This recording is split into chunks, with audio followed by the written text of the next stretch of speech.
Well, I used to say that through the 80s and 90s. Okay, you hear me on the radio. Okay, maybe it's an act. I thought I was trying to be as clear and explaining and warning and celebrating as much as possible, but it usually was taken as not serious. But I always said, you meet me personally, you'll have a totally different image of me.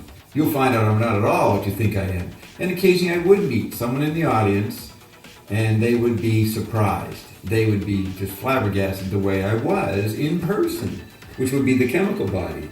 So that even helped me understand that the chemical body is way different from the discarnate, electrified broadcasting body, because the hallucination was going on about me was more than I anticipated.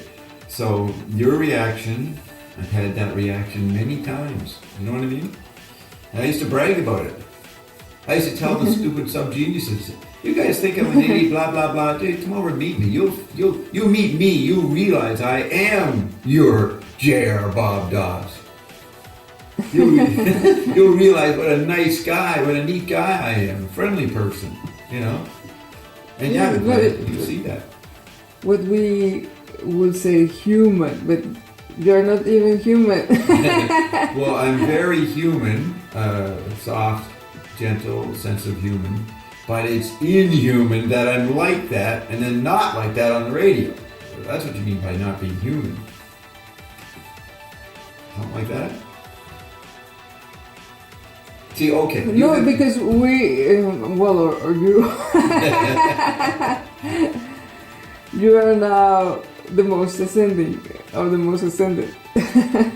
Well, no, we don't know. There are many people, Sarah, Saint Germain, all these people, Elijah, they've been. But I might be some feedback loop. I may be in a sense. That's why it doesn't define me. I might be some feedback backwards loop, reenacting the fall as a joke to bring things. Yeah, I might be a very complex version of ascended, but I would never say I'm the most ascended person. No, I think you say that. Oh, I say that among the little men. They say that you people, among the INFs. Well, Carolyn's right there, neck and neck. You know what I mean? It's always going to be neck and neck with Carolyn. She's always going to be it's going to be a tie race. A dead heat, they call it. But so to realize the way I am in person, is that so surprising? Then that means I'm not human. Is that what you're saying?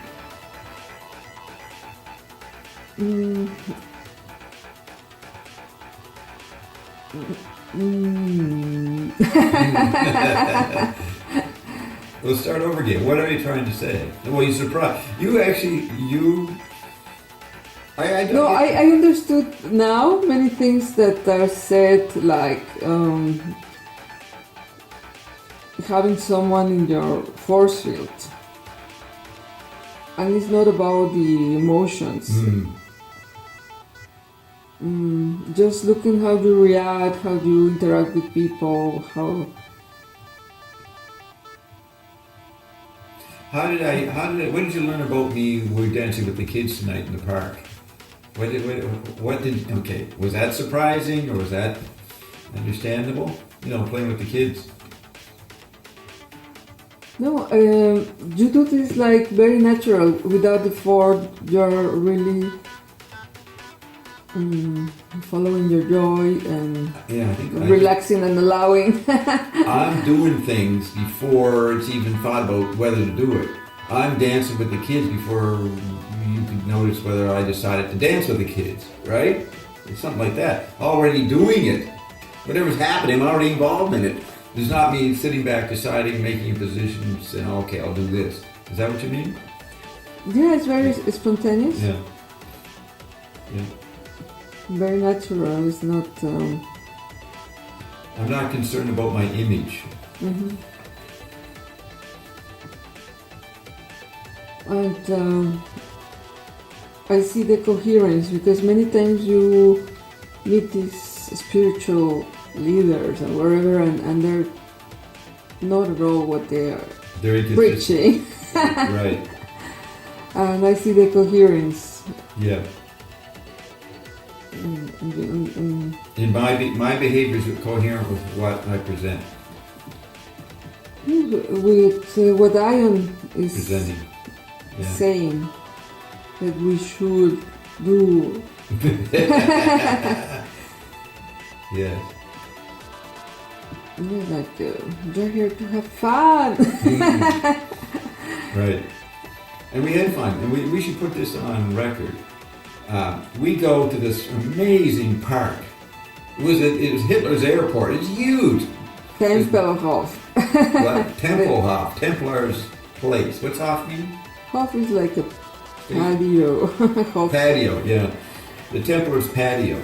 And there's a few old airplanes there, and a huge air hangar that is empty, but this huge park, which is a lot was just paved, and people are playing soccer, hanging around. The Berliners are pretty amazing people.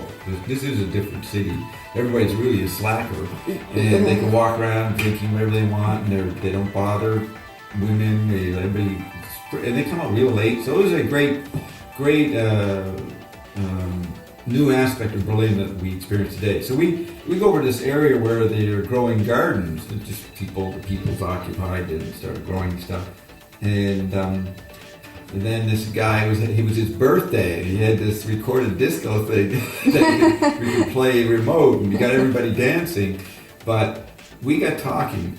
This guy comes up to Roxanne and says, "I've seen you before," and Roxanne recognizes him, and he was someone you met at a gallery like three or 4 months ago. In March.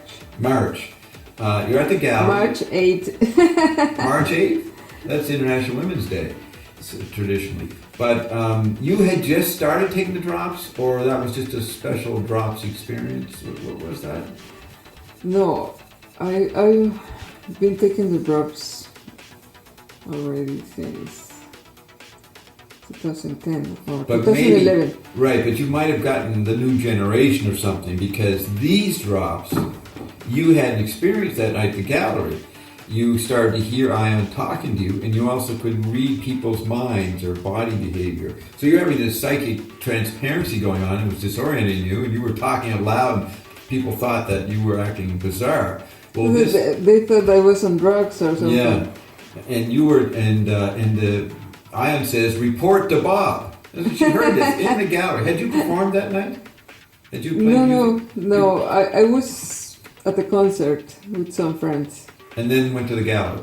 Or was Yes. the concert in the gallery?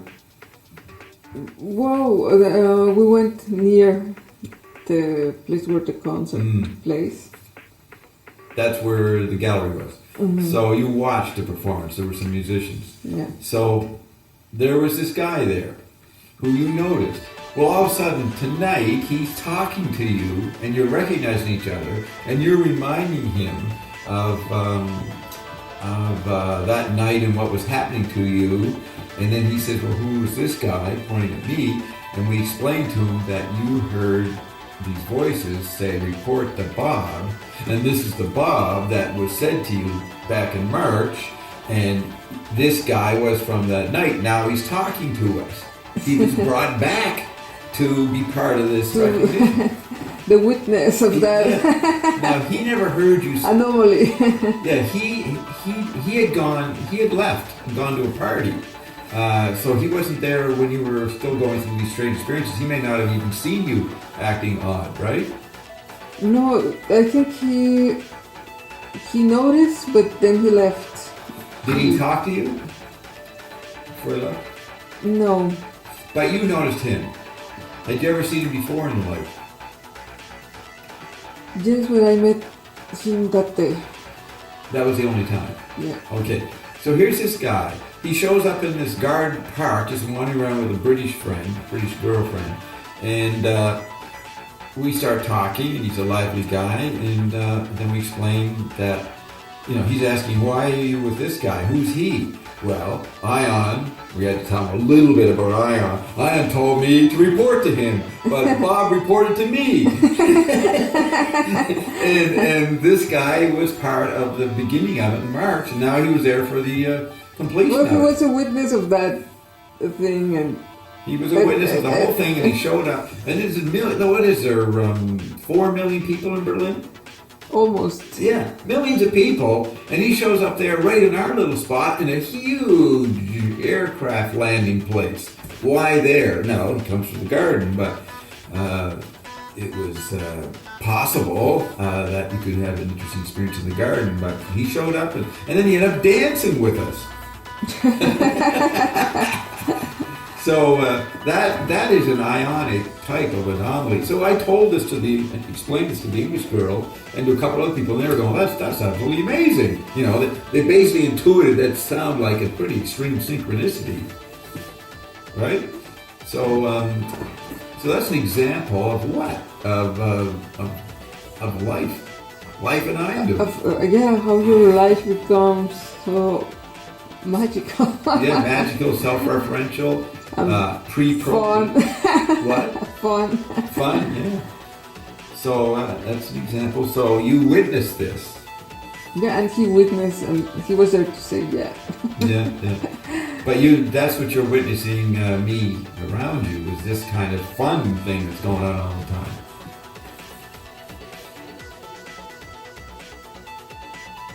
Yes. I don't just say report to Bob.